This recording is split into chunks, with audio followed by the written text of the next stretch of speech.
High all, welcome to Gourmi designers. तर मागच्या व्हिडिओजमध्ये blouse मार्किंगच्या पार्ट्समध्ये आपण पाहिलं की ही पेपर कटिंग आपण कशी रेडी करणार आहोत. फक्त आरी वर्कसाठी जेवढं आपल्याला मेजरमेंट्स लागतं त्यावरून आपण ही पेपर कटिंग केली आहे. पेपर कटिंग यूज करून तुम्ही स्टिचिंग करू शकत नाही. फक्त आरी वर्कसाठी आपण नेकची आणि स्लीव्सची मार्किंग करू शकतो. तर ते आपण इथे ह्या कापडावरती कसं करणार आहोत ते बघूया. दोन्ही बाजूनी बॉर्डर आली आहे, तर आपण स्लीव साइडला यूज करणार आहोत आणि एक बॅकच्या साइडला यूज करणार आहोत. ही सरळ बाजू आहे आणि ही उलटी बाजू. तर अशी आपण सरळ बाजूनेच हे डबल फोल्ड करणार आहोत आणि ही अशी फोल्ड करून आपल्याला व्यवस्थित प्रेस करून घ्यायची आहे.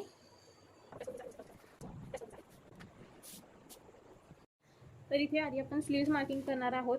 तर जी बॉर्डर तुम्हाला स्लीवसाठी हवी आहे ती व्यवस्थित अशी बॉर्डरवरती बॉर्डर ठेवून घ्या, सेट करून घ्या, इथे प्रेस करून घ्या आणि आपण इथे स्लीव्स लेंथमध्ये 1 इंच ॲड केलं होतं, तर ते खालच्या बाजूने अर्धा इंच शिलाईमध्ये जातं आणि वरच्या बाजूने अर्धा इंच शिलाईमध्ये जातं. तर तुम्हाला जी बॉर्डर स्लीव्सला हवी आहे त्याच्यापेक्षा खाली अर्धा इंचापर्यंत हा पेपर आपल्याला सेट करायचा आहे. तर इथे असा हा पेपर सेट करायचा आहे आणि ही जी आपण मार्जिन ठेवली आहे 2-2 इंच, या दोन्ही मार्जिनच्या बाहेर थोडा कापड शिल्लक राहत आहे असं बघा, म्हणजे ब्लाउज शिवताना प्रॉब्लेम येणार नाही. चॉकनी हे मार्किंग करून घेणार आहोत.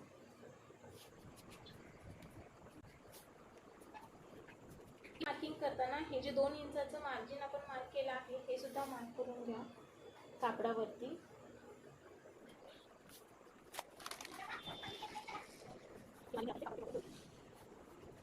तर ही आपली फिटिंग लाईन आहे. ह्याच्याही अर्धा इंच सोडून आपल्याला वर्क करायचं आहे.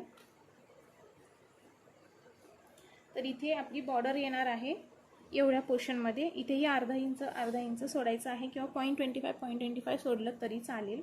ही फिटिंग लाईन आहे. इथपर्यंत आपली शिलाई येणार आहे आणि ह्याच्याही थोडंसं 0.25 किंवा अर्धा इंचापर्यंत दोन्ही बाजूनी सोडून आपल्याला वर्क करायचं आहे. तर इथे अशी ही बॉर्डरवरती वर्क येते आणि ही पूर्ण स्लीव्सची मार्किंग होते. अशीच आपण दुसऱ्या बाजूने म्हणजे ह्याच्या मागच्या बाजूनेही मार्क करणार आहोत. सरळ बाजूनेच मार्किंग करायची आहे, उलट्या बाजूने नाही. तर इथे आपली दोन्ही स्लीव्हची मार्किंग झाली आहे.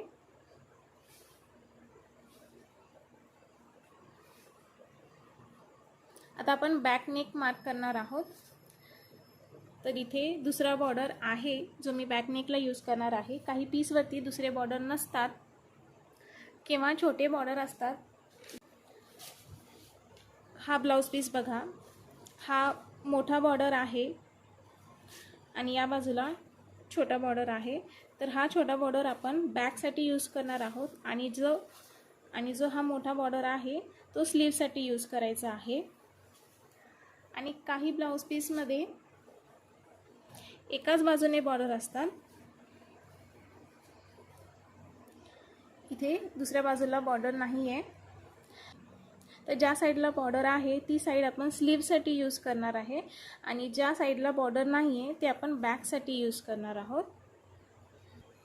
तर असं ब्लाउज पीसचा बॉर्डर कसा आणि कुठे यूज करायचं ते आधी ठरवायचं आहे. मोस्टली बॉर्डर बाजू आपल्याला स्लीव्हसाठी कंपल्सरी यूज करायची आहे. बॅकला जर बॉर्डर असेल ठीक, नसली तरी चालते.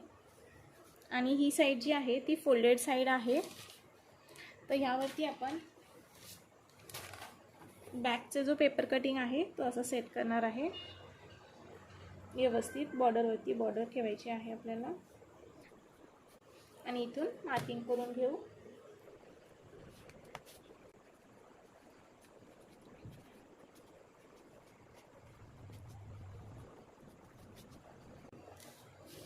असंच दुसऱ्या बाजूनेही मार्किंग करायची आहे. दुसऱ्या बाजूला आधी आपण नेकची व्यवस्थित मार्किंग करून घेऊ आणि मग कापड टर्न करू.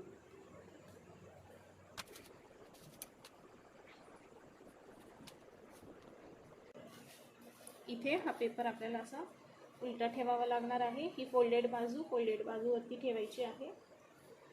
पेपरची फोल्डेड बाजू कापडाच्या फोल्डेड बाजूवरती ठेवायची आहे आणि बाकी मार्किंग करून घ्यायची आहे.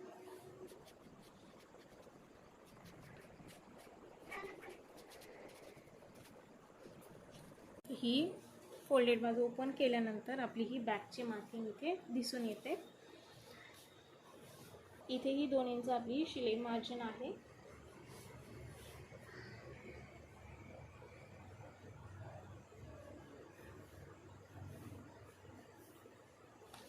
तर ही शिलाई मार्जिन सोडून इथे मधल्या पोर्शनमध्ये आपल्याला वर्क करायचं आहे. बॉर्डर लाईन ही देऊ शकता तुम्ही आणि इथे वेस्ट लाईन ही देऊ शकता किंवा पूर्ण बुट्टेची डिझाईन ही इथे करू शकता. आणखीन व्यवस्थित फिनिशिंगसाठी आपण जी इथे पेपरनी मार्किंग केली होती त्याच्या अर्धा इंच खाली इथे अर्धा इंच खाली अशी आपल्याला मार्किंग करून घ्यायची आहे. आणि ह्या लाईनवरती अर्धा इंच खाली जी मार्क केली आहे ह्या लाईनवरती आपल्याला फाउंडेशन लाईन घ्यायची आहे. जी आपली जरी लाईन असते ती आपल्याला अर्धा इंच खाली घ्यायची आहे.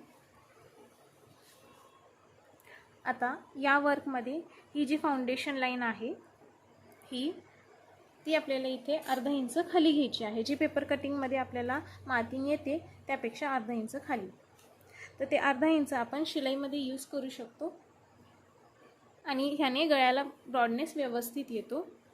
तर हे झालं बॅक पार्टचं मार्किंग. आता इथे फ्रंट साईडची मार्किंग करू. आर्म होल आणि पुढचा गळा हा आपल्याला राईट साईडचा खांदा ठेवायचा आहे. राईट साईडला आर्म होल हवं आणि इकडे गळा असं आपल्याला ठेवायचं आहे. ही सरळ बाजू येईल. तर उरलेल्या कापडावरती कुठेही आपण असं हे सेट करू शकतो. असं हे सेट केलं आहे. इथे गळा येईल. गळ्याची मार्किंग करून घेणार आहोत.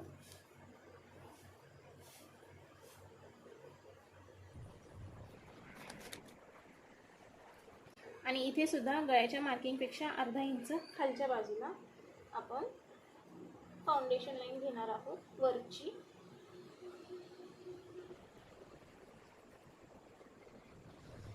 ही झाली फ्रंट नेकची मार्किंग. ही बॅक नेकची मार्किंग.